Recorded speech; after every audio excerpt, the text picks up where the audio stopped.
Let's talk about selling without being too salesy, because there is nothing more annoying than someone who is pushing you to buy something. So you don't want to be that person. What's up, beautiful people? I'm Erin, and this is Erin on Demand. And today I am sharing how to sell without being salesy. So I'm going to go over 7 tips on what to do so that you can really effectively market your business without coming across as too pushy. When selling on social, one of the best ways to convert sales is by making it convenient. Convenience is one of the easiest ways to get people to buy.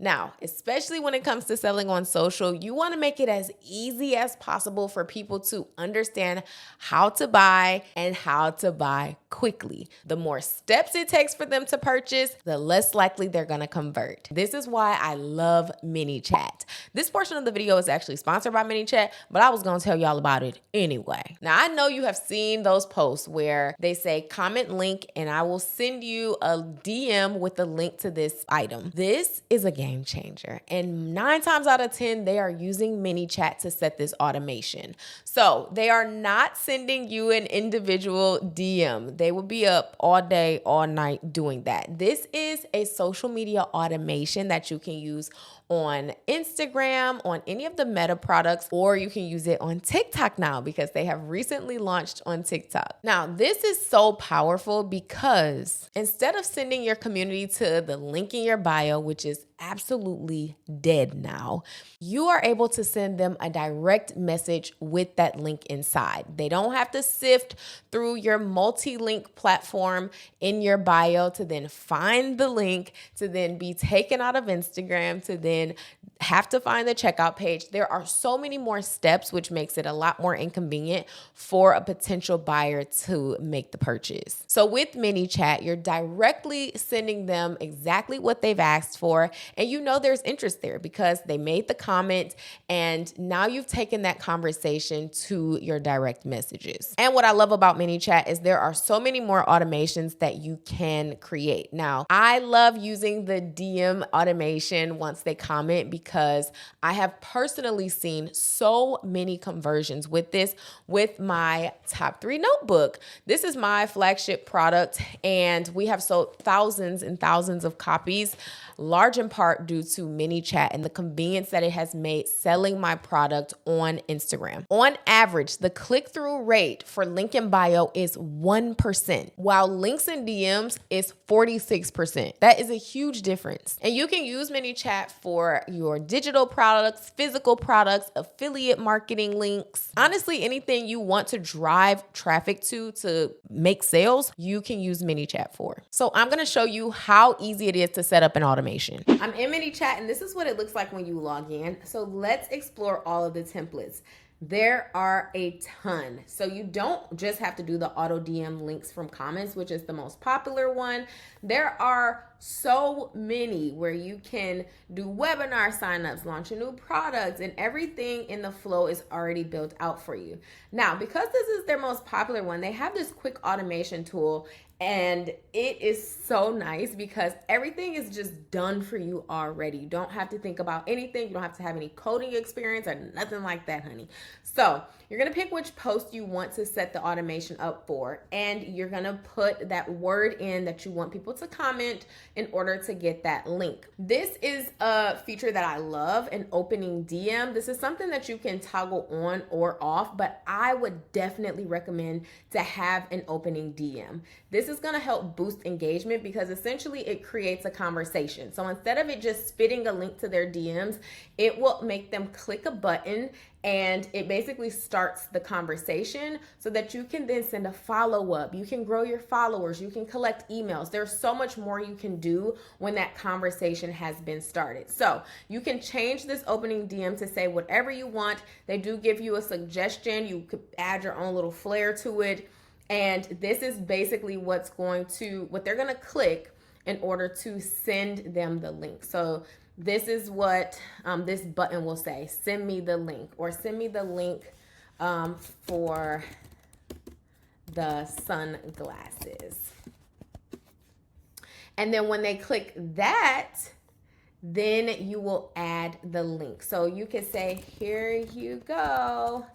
These are my fave pair ever. And then you will add the link. So once they click this button, that is the actual link to the sunglasses, okay? Now, there are some other things that you can automate. You can reply under the post so people feel seen and special. So once they make the comment sunglasses, you can say thanks, or you can edit these messages to be as personalized and unique to your own brand voice as you would like. You can also follow up to re-engage and build trust. So if they don't click that link, then there is a message that you can spit out to them after so long and, make that follow-up happen, okay? There is so much power in the follow-up, and this is super great too if you have your own business, your own product. Maybe you're selling a course or a membership, or there's something that you're generating leads for your own business. This follow-up is so important in closing the deal. You can also automatically ask for a follow to build your audience. I personally think it's a little forceful if you have too many of these things toggled on. However, if this is something that you're interested in doing, then do it. I think that it's nice to let people decide if they want to follow you. That's just my personal opinion. But if you want to use this as a way to build your audience, then you absolutely can.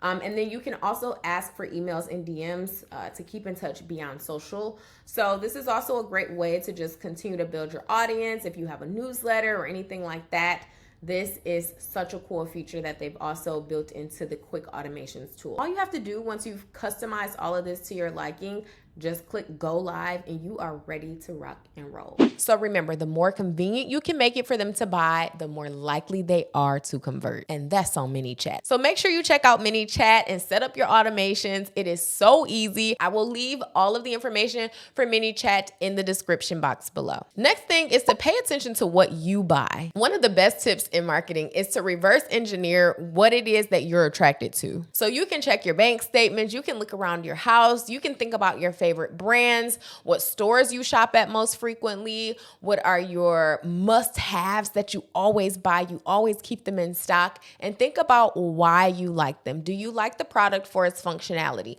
Did you get caught up in an advertisement that made you go to that brand's website? How did you even get introduced to this brand? Think about all of these factors and then start reverse engineering. Why did I buy this? Did I need this? Did I want this? Did someone recommend this?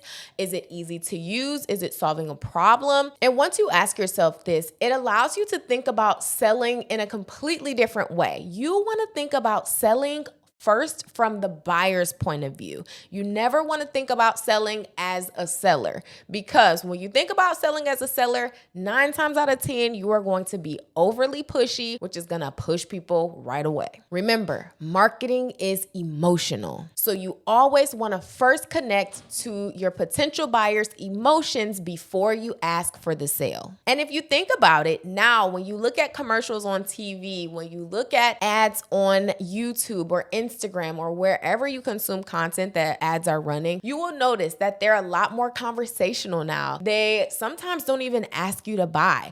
A lot of times advertising and marketing is just about building brand awareness. Now, this is not to say that you shouldn't ask for the buy, which we're going to talk about later on in the video, but it is to let you know that you don't always have to ask in order to effectively market. Next thing I want you to do is focus on serving instead of selling. This is a shift that is subtle, but it's very powerful because it's going to severely change your approach in messaging. When you are looking to serve instead of sell, you are providing a solution for your potential buyer. You are providing information. You are having a conversation with them. You are helping them better understand their pain points. You are helping them better understand your product or your service. You are helping them better navigate this thing on their own, even if they don't purchase your product. And this is the best thing that you can do when it comes to marketing, because you want them to have that emotional attachment and build that trust with you that comes from service. So let me give a little example to paint a picture. Let's say you are looking for a pair of shoes to wear to an event. Now, you might already have have your little outfit together, but you need some shoes and maybe some accessories to finish out your look. You go to the mall and you are stopping into two different stores. In store number one, you have a pushy saleswoman who greets you by telling you all the sales that they have going on, barely says hi, is ready to grab you, whatever. And in store number two, you have a woman who approaches you, she compliments you, she asks you how your day is going, asks if you need any help with anything or if you know what you're stopping in for. And she looks at your dress, she asks for a picture and makes a few recommendations, but she tells you, oh, these shoes are not comfortable, honey. I don't know, they look fire, but they gonna burn like fire too. I would maybe try these ones. They're a lot more comfortable. They have some cushiony support and they will go perfectly with your dress. You can try them on. If you don't like them, you don't have to buy them. I'm here to help with whatever you need. There is a completely different approach when you lead with sales versus leading with service. 9 times out of 10, you are going to build more of a relationship with that sales rep. And even if you don't purchase that time because maybe they just simply don't have what you need, you are probably going to go back and revisit just because of the service.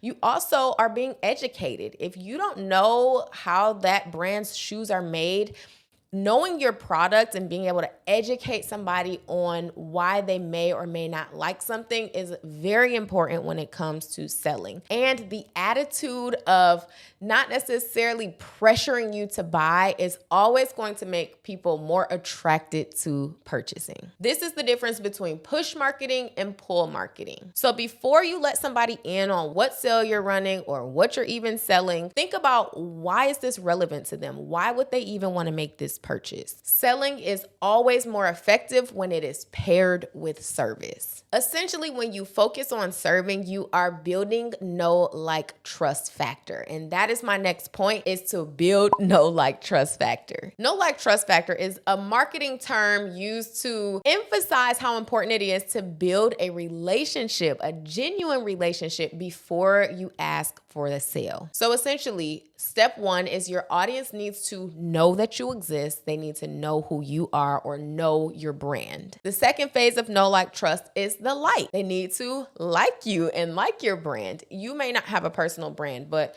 whatever your brand is, they need to grow to like it. There needs to be some sort of connection points there. And the more they know you and like you, you start to really build that trust. Now, a quick way to build trust, because somebody might stumble upon your brand simply because they need it.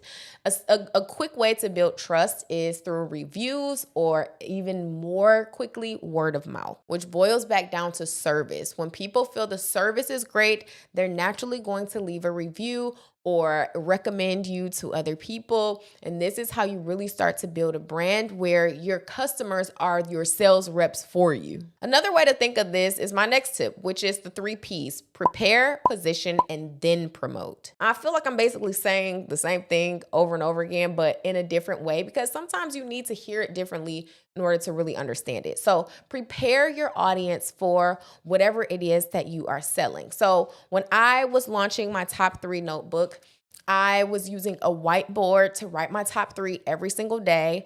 And so that was really preparing them for something that was to come. I positioned the need that they had for it. I was like, or that I had for it. I am a chronic procrastinator. I am more of a type B type of person, very creative, not super organized, contrary to what you might think. And so because of that, I needed to find a simpler way to stay organized and to get things done. This is me positioning the relevance of this product, and then I can promote it. Once people understand and are prepared, they understand what the product is, they understand the use case, I've positioned it in a way that is relevant to them, then you can start to promote the actual product. Does that make sense? And once you promote your product, my last tip is that you need a very clear call to action. You don't always have to say buy now. There are so many ways that you can emphasize purchasing, but you do want to make sure that you include that call to action. Don't assume that people know your product exists. If you are great at preparing and positioning, then getting people to purchase is not as hard as you think. But you have to be gutsy enough to actually promote and actually tell them what your offer is. If you are nervous or you feel like you're always being too salesy just by telling people what your product is, you are never going to have a successful business. You have to be okay with telling people how to purchase your product. Just like you can purchase my top 3 notebook at simplementco.com. I will leave a link in the description box, because if you feel like you are scatterbrained, you're a content creator, you are super busy, you don't do really well with planners, this is the planner for you. And I ain't shy to tell you about it either. So make sure you are letting people know how to buy and tying in that mini chat automation. If you love promoting on Instagram, on TikTok, WhatsApp, Facebook, you can integrate mini chat into your content. That makes it really easy to create a call to action, because all they have to do is comment one word. All the rest is already done for you. So work on building that relationship, work on your preparing and positioning skills, building that know, like, trust factor. That way, when it's time to ask for the sale, people are rushing. The best thing you can do when you're selling is to delay the ask as long as possible, giving a lot of content, a lot of information, a lot of good meat and information, if that's the type of brand that you have. And then once it's time to launch, you will be surprised at how many people are primed to buy. We call these hot leads, because they are just craving for you to make an offer so that they can buy. And that is the best position that you can be in. So I hope this video was helpful. Make sure you check out manychat. I will leave the link in the description box below. Thank you for sponsoring this video, manychat, and I will see you guys on the next one. Let me know if you have any questions about marketing and selling on social media. I can do more videos like this if you like. I love you. Bye for now.